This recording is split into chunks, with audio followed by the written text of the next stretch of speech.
Hari ini tersangka Putri Chandrawati kembali diperiksa di Bareskrim Polri.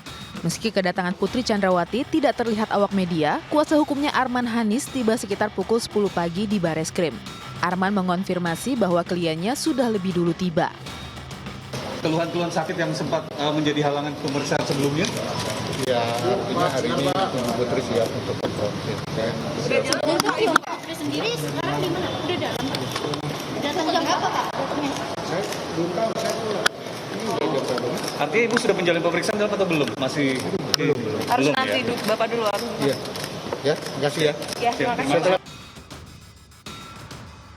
Pada pemeriksaan hari ini, Putri akan dikonfrontir atau dipertemukan dengan 3 tersangka lain dalam kasus pembunuhan Brigadir Yosua. Di antaranya dengan Kuat Ma'ruf, Bribka Ricky Rizal, Barada Richard Eliezer, serta asisten rumah tangga bernama Susi. Penyidik akan menguji dan mencocokkan keterangan dari tersangka dan juga saksi, terutama terkait dugaan pelecehan yang terjadi di Magelang, Jawa Tengah, yang disebut menjadi latar belakang pembunuhan berencana Brigadir Yosua. Pada pemeriksaan pertama sebagai tersangka 26 Agustus lalu, Putri diperiksa selama 12 jam dan tidak ditahan.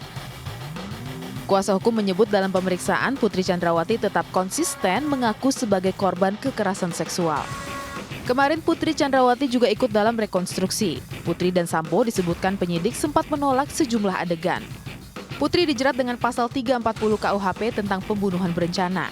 Putri diduga ikut serta merencanakan pembunuhan Brigadir Yosua bersama suaminya Ferdi Sambo.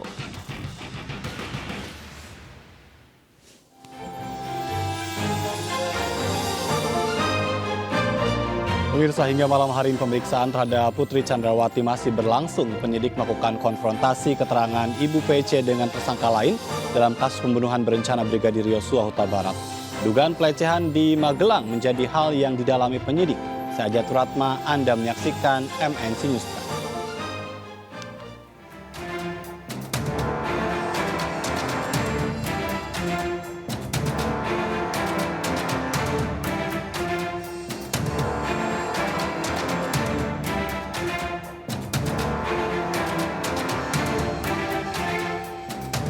Meski sudah menyandang status tersangka dalam kasus pembunuhan berencana Brigadir Yosua Huta Barat, Putri Chandrawati satu-satunya orang dari 5 tersangka yang belum ditahan.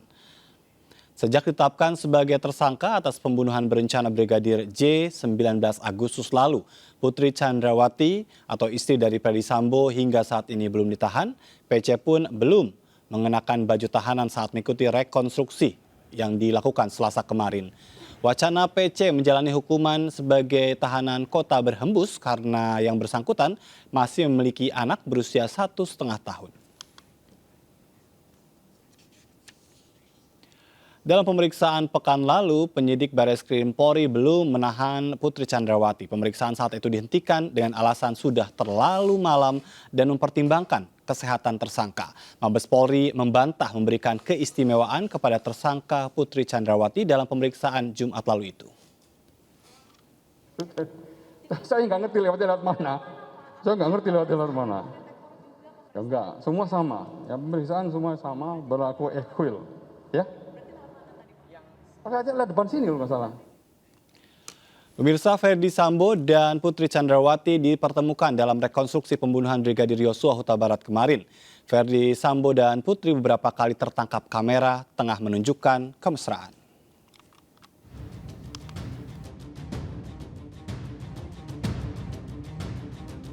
Ada yang berbeda dalam proses rekonstruksi kasus pembunuhan Brigadir Yosua di rumah pribadi dan rumah dinas Ferdi Sambo Selasa kemarin. Di antara puluhan adegan yang diperagakan, pasutri Ferdi Sambo dan Putri Chandrawati tertangkap kamera beberapa kali tengah menunjukkan gestur mesra. Entah disengaja atau tidak, dalam beberapa kesempatan Sambo dan Putri menunjukkan kemesraan. Salah satunya saat rekonstruksi di sebuah ruangan, Sambo dan Putri sempat duduk bersanding di sebuah sofa. Kemudian Sambo memeluk dan mencium kepala Putri. Belum diketahui apakah adegan berpelukan ini merupakan bagian dari rekonstruksi atau tindakan spontan. Gestur mesra lainnya ditunjukkan saat Putri memasangkan masker pada sang suami. Karena tangan Sambo terborgol, Putri langsung memasangkan masker untuk sang suami. Bisa jadi kemesraan ini muncul karena keduanya kini tak lagi bisa bersama. Verdi Sambo kini ditahan di Makobrimob Kelapa II Depok, sementara Putri yang sudah berstatus tersangka hingga kini belum ditahan. Namun dengan banyaknya drama yang tersaji dalam kasus ini, tak menutup kemungkinan gestur ini punya tujuan tertentu.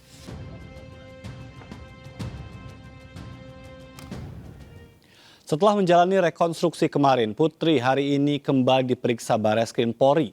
Selain Putri Chandrawati, ada 3 tersangka lain yang juga dihadirkan, yakni Bribka Riki, Barada Eliezer, dan Kuat Ma'ruf, serta Susi selaku ART di rumah Verdi Sambo. Dalam pemeriksaan Jumat lalu, Putri konsisten menyebut dirinya korban pelecehan seksual. Konsistensi keterangan PC pun diuji dengan konfrontasi hari ini. Dan untuk membahasnya lebih jauh sudah bergabung bersama kami melalui sambungan Zoom. Ada Ibu Eva Ahyani Zulfa, pakar hukum pidana dari Universitas Indonesia, Profesor Kuncoro, Guru Besar Fakultas Psikologi UGM, dan Nelson Simanjuntak, kuasa hukum keluarga Brigadir Yosua Huta Barat. Selamat malam Bapak Ibu. Selamat malam. Terima kasih atas kehadirannya. Saya ingin ke Pak Nelson terlebih dahulu. Minta tanggapannya Pak Nelson dari keluarga dan tim kuasa hukum berkaitan dengan proses rekonstruksi yang sudah dilakukan kemarin. Dan kita tahu juga Polri merilis animasi rangkaian rekonstruksi yang digelar kemarin. Seperti apa pandangan Anda? Terima kasih MNC News. Malam ini kami hari kedua meminum pil pahit. Kenapa? Kemarin kami diusir ketika melihat rekonstruksi. Kenapa juga diusir? Lah, kita jam 8 sudah di sana sampai jam 10. 1 jam duduk, nggak dihargai, lihat jendela, ya tiada kata lain, kita bubar. Tidak kita lihat. Jadi hari kedua ini ya melalui TV. Pada prinsipnya penasihat hukum kecewa sekali. Apa yang mau kita sajikan, apa yang mau kita sampaikan, apakah rekonstruksi saja tidak dikasih lihat? Ya. Tentunya hulu hilirnya apa mesti ada hukum di Indonesia. Demikian. Baik, tapi Anda juga sudah melihat kan video animasi yang dirilis oleh pihak Humas Polri yang menceritakan tentang rangkaian adegan demi adegan dalam rekonstruksi itu.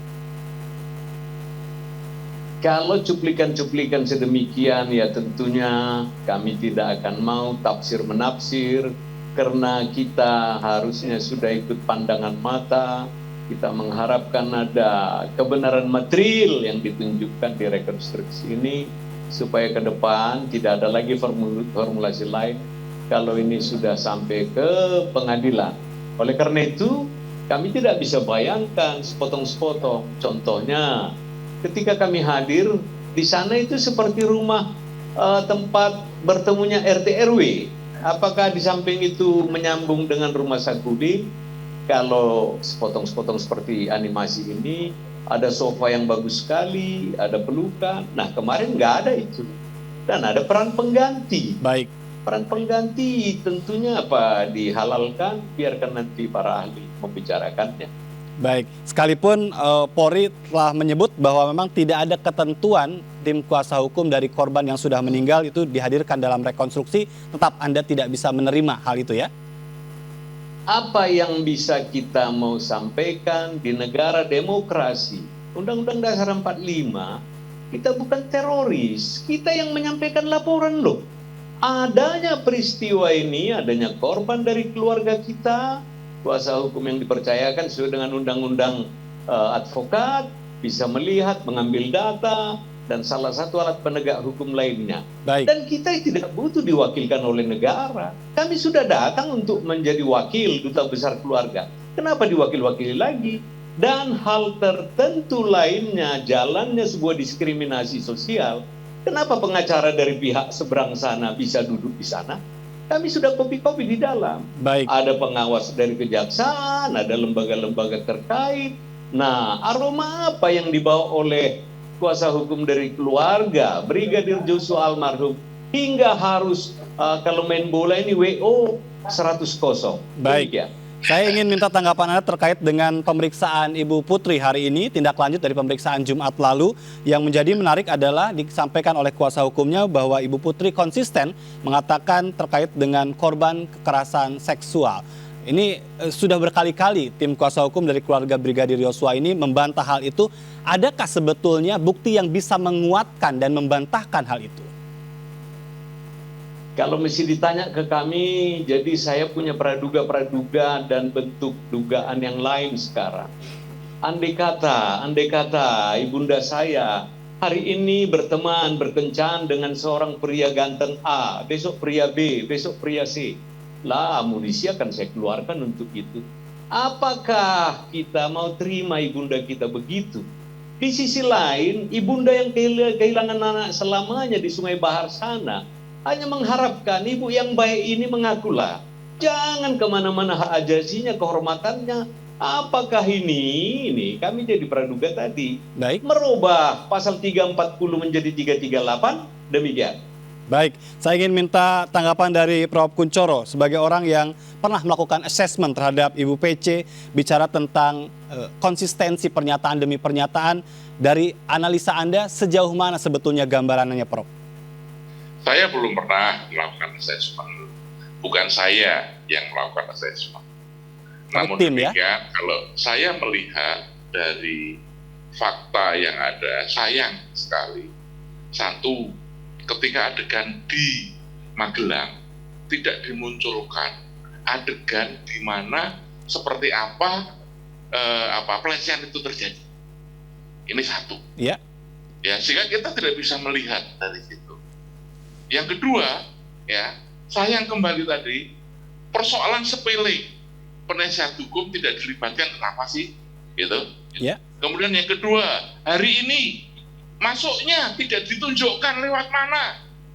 Itu kecil tapi pengaruhnya sangat besar dan merusak nama baik Polri. Kalau dibuka semuanya, luar biasa. Gitu. Baik. Hanya persoalan sangat sepele. Gitu. Itu kalau saya melihat. Kemudian yang kedua, adegan rapat di Siguling seperti apa juga tidak dimunculkan. Sehingga ini yang kemudian yang kami bertanya adalah seperti apa. Ya. Kemudian kita tidak bisa melihat. Contoh, kalau misalnya saya bisa tahu, Ya. misalnya di Magelang itu terjadi pelecehan. Pelecehannya seperti ini. Sekarang pertanyaannya adalah kenapa tidak divisum pada waktu itu? Kenapa? Loh, ini Irjen, ini Propam, ngerti aturan, sangat ngerti aturan. Gitu. Kenapa tidak divisum? Kenapa tidak dilaporkan ke Propam di daerah? Ya. Kenapa tidak disidang di situ, tapi langsung dieksekusi, dibunuh? Ini sesuatu hal yang sampai sekarang saya masih bertanya-tanya, gitu. Persoalannya, sesederhana itukah membunuh, ataukah, maaf, Ya. ini yang harus dievaluasi di polisi, menganggap bahwa ajudan itu adalah properti. Baik. Tapi kalau berbicara tentang pernyataan demi pernyataan yang disampaikan Ibu PC, kemudian juga ditunjukkan dalam rekonstruksi kemarin, apakah memang ada konsistensi yang ditunjukkan? Atau adakah sebetulnya hal-hal yang nampak berubah sebetulnya? Ada dua, kalau itu kelihatan masih konsistensi, tetapi itu sangat psikologis sekali, sikap mesti kepentingan. Ada kepentingan-kepentingan yang dituju dari situ. Meskipun di dunia nyata kita sudah teori-teori yang mereka kemukakan itu sudah gugur, ya, masyarakat sudah tidak percaya, tetapi masih dipercaya untuk apa? Karena ada kepentingan yang tertuju, gitu. Sehingga mereka ya seperti dipertahankan dan untuk satu tujuan, ya. Cuman yang saya pertahankan itu nanti adalah kepada 3 orang terdakwa atau tersangka yang lainnya. Ya. Ini apakah dia berubah atau tidak? Karena dia berada under pressure. Dia berada dengan Ibu PC yang mau tidak mau dia adalah pimpinan mereka pada waktu itu yang memberikan banyak hal kepada mereka. Kalau mereka berubah, lah itu nanti mainnya di pembuktian di pengadilan. Baik, tapi sebagai korban pelecehan seksual dengan gestur yang ditunjukkan secara psikologis, Anda membacanya seperti apa Ibu PC dalam penampilannya kemarin? Kalau saya melihat tidak ada bukti satu contoh ya, karena di sini penuh rekayasa. Saya hanya melihat, saksi ahli hanya melihat dari luar. Contoh misalnya, ketika pulang dari Magelang, Ya. tidak menunjukkan tanda-tanda itu, dan ternyata filmnya itu rekayasa, gitu loh. Nah sekarang dari mana kita bisa melihat yang terjadi seperti itu? Kalau misalnya dari situ, dia bolak-balik, dia mengaku trauma. Itu tidak trauma, tidak ada trauma yang seperti itu.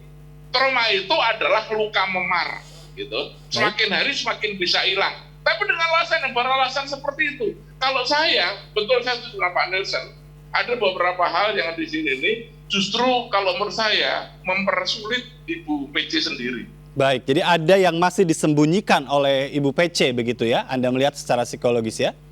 Baik. Bukan itu disembunyikan, tapi tadi ada kepentingan-kepentingan yang dibalik itu untuk tujuan meringankan hukuman. Baik. Karena mau tidak mau, itu adalah seperti itu. Yang terjadi kita tahu, ya mereka persoalannya terjadi hari Jumat, dilaporkan hari Sabtu, dilaporkan hari Senin, beberapa hari yang terjadi. Kemudian dirusak, diobrak-abrik semuanya, polisi seperti itu. Ini satu hal ya, mungkin barangkali yang menarik. Kalau polisi tidak bisa menangani persoalan ini, ini adalah guru yang paling baik untuk orang berbuat tindak kejahatan. Baik, jadi harus memang diselesaikan secara baik ya. Gitu. Ya. Seperti itu. Baik, saya ingin ke Ibu Eva. Bu Eva, ini berkaitan dengan sekalipun sudah dibantah oleh Kadif Humas Polri, tidak ada keistimewaan. Tapi kalau Anda melihat dari proses pemeriksaan hari Jumat lalu dan hari ini, begitu kan? Apakah memang terkesan ada hal yang istimewa dari pemeriksaan Ibu PC? Ya, kalau kita lihat kan sebetulnya pasti menyebut istimewa harusnya ada pembanding ya Mas ya. Ya, jadi membandingkan bagaimana seorang tersangka itu diperlakukan, apalagi kemudian ini adalah satu tindak pidana yang sifatnya kejahatan yang berat, ya 340 gitu. Masyarakat pasti tahu atau maklum ketika ada satu peristiwa pembunuhan, kemudian seorang tersangka ditahan ya karena dianggap akan melarikan diri, menghilangkan barang bukti atau kemudian diduga akan mengulangi tindak pidananya. Dan tentunya sosok itu akan dihadirkan sebagai seorang pesakitan begitu. Ya, jadi itulah tontonan kita sehari-hari dalam banyak kasus 340. Ya, tetapi kemudian perlakuan itu tidak nampak, tidak hadir pada sosok Ibu P. Baik, jadi pasalnya menyeramkan tapi tersangkanya tidak diperlakukan seperti itu? Tersangkanya, iya betul. Jadi masyarakat akan melihat, loh ini sama-sama 340 dibanding dengan banyak kasus 340 lain, kok ada yang berbeda ya? Gitu ya. Saya kira gampang melihatnya, gitu ya, gampang melihatnya dari bagaimana seorang diperlakukan, kemudian apakah dia diborgol atau tidak. Dalam kasus misalnya menggunakan kostum atau baju yang bunyinya tahanan atau bukan saja, itu rasanya sudah merupakan satu sinyal ya mengenai perlakuan-perlakuan istimewa dari kacamata awam. Ya, dari kasat mata kita lihat itu. Baik, nanti yang menjadi pertanyaan kemudian kita tidak tahu memang hasil dari pemeriksaan hari ini apakah ditahan atau tidak. Tapi apakah alasan kesehatan dan memiliki bayi ini juga menjadi penting untuk dipertimbangkan. Tapi nanti usai jeda kita harus break terlebih dahulu Bapak Ibu. Pemirsa tetap bersama kami, tetap di MNC News.